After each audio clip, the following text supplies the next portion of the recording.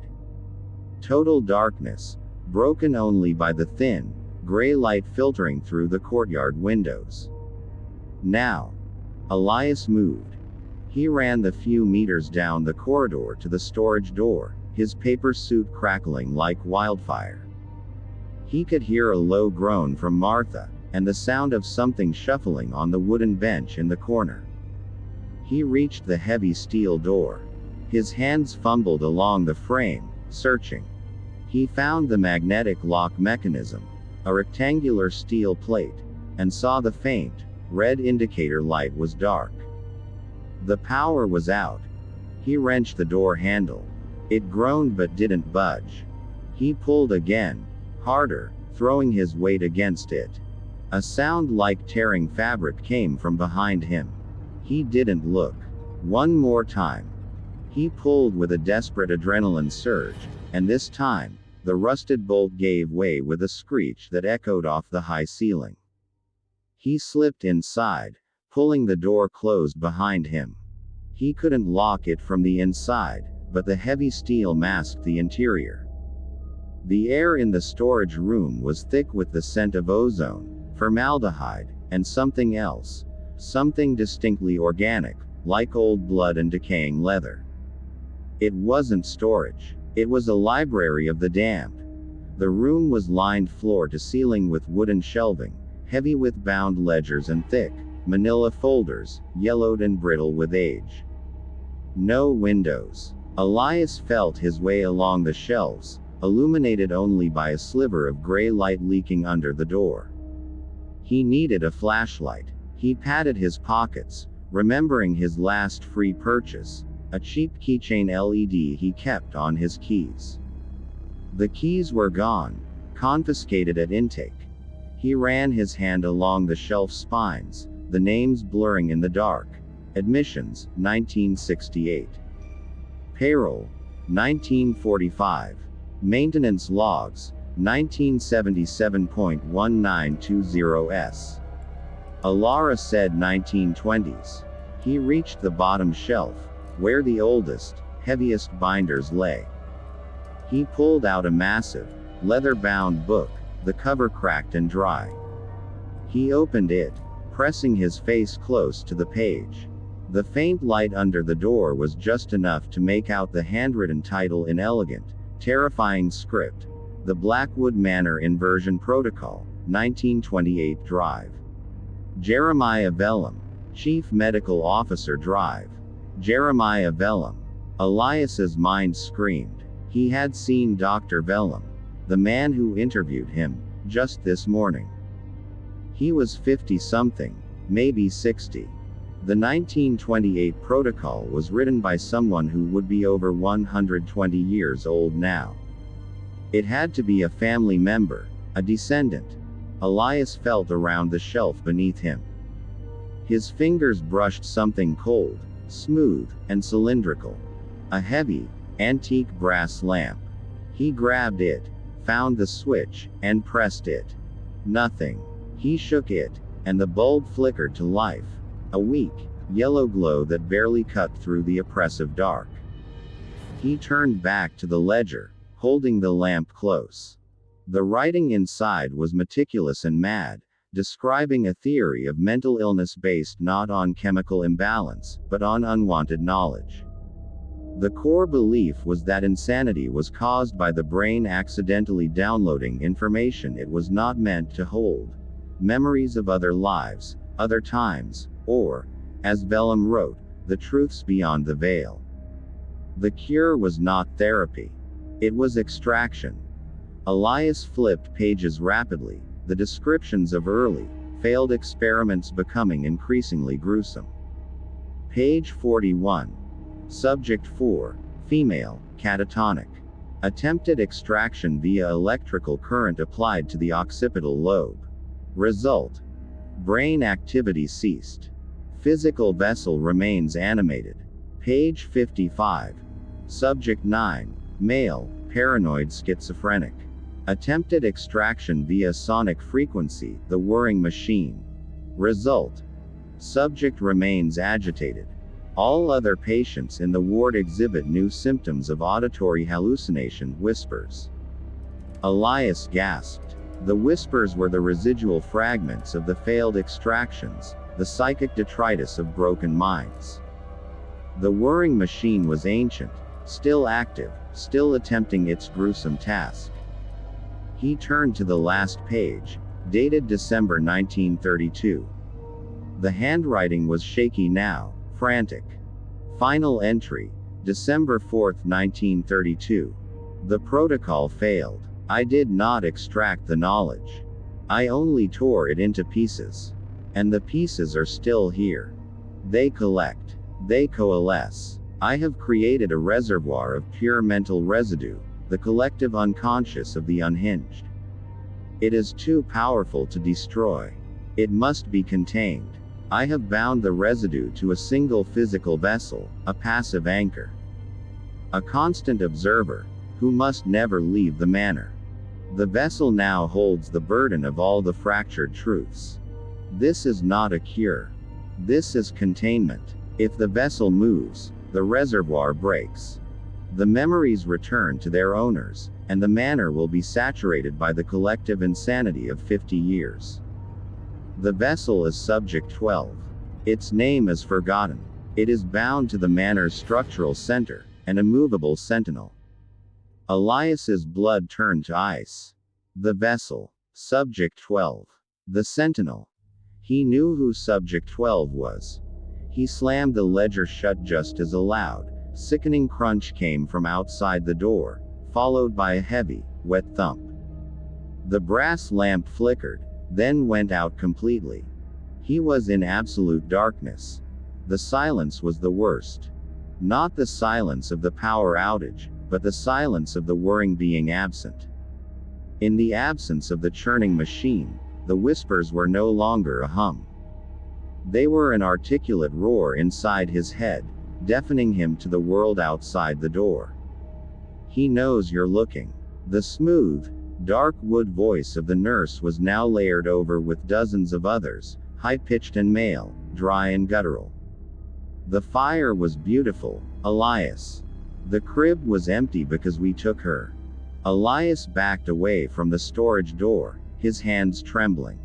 He had to assume the man in the corner, the Sentinel, Subject 12, had tried to enter or had heard the door open. That was the crunch. He felt along the shelves, desperately trying to find the door handle. Thump. A heavy object struck the door from the outside. Thump. Thump. Rhythmic. Relentless. It wasn't a living person knocking.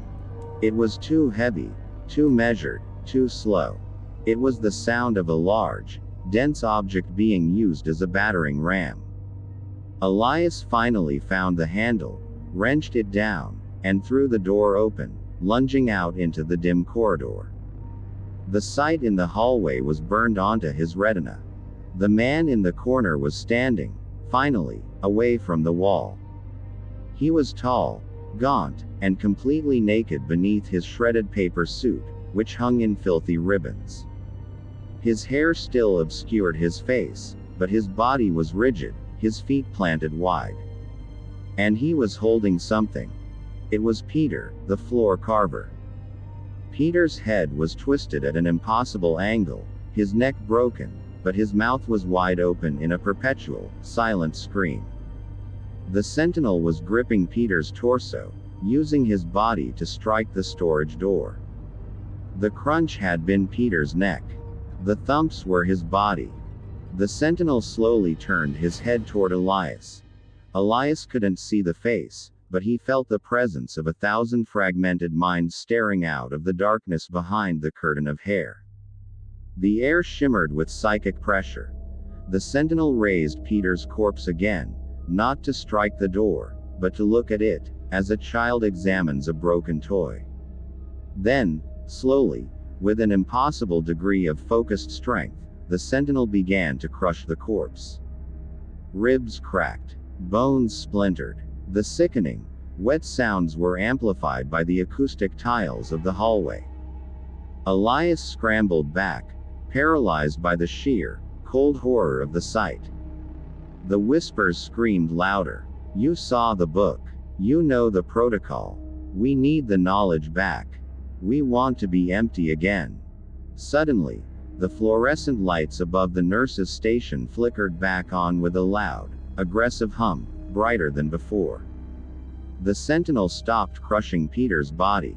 He dropped the ruined remains and stared at the ceiling where the lights had returned. The 11:37 a.m. machine had restarted. But it wasn't whirring. It was singing. A high-pitched, clean, sustained note that sliced through the whispers. And standing in the bright, harsh glare of the renewed light, leaning against the nurse's station desk with a syringe in her hand, was Nurse Alara. But she wasn't looking at the Sentinel. She was looking at Elias, and her eyes were empty of fear, filled only with a triumphant, malicious smile. "The power never failed, Mr. Thorne," she said, her voice smooth and dark, echoing the whisper he'd heard days ago.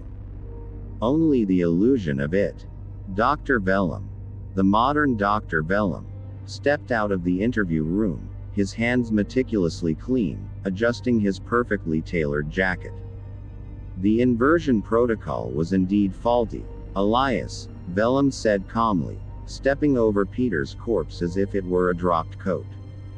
"The extraction failed to remove the knowledge. It only externalized it, creating the Sentinel as a reservoir. But the Sentinel is stable. The flaw was not in the machine, but in the environment.